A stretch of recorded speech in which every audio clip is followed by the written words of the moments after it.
ਹਾਂ ਰਾਤੀ 8 ਵਜੇ ਨਹੀਂ ਵਜਦੇ 8 ਮਾਰਚ ਦੇ ਜਗਰਾਂ 'ਚ 8 ਵਜੇ ਆਪਣਾ ਦਿਨ ਨਹੀਂ ਕੰਮ ਕਰਦਾ ਹੈਗਾ ਜਲਦੀ ਕਰ ਉਹ ਸਾਲ ਸੁੱਕੀ ਤੇ ਬਾਈ ਬਿੱਲੂ ਨਾ ਬਾਈ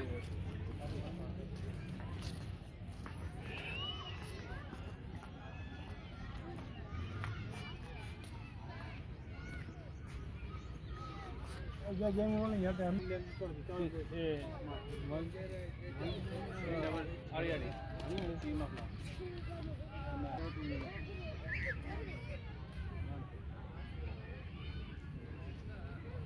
ਲੈ ਜਾਣਾ ਹੈ ਕਿ ਨਾ ਦੱਸਣਾ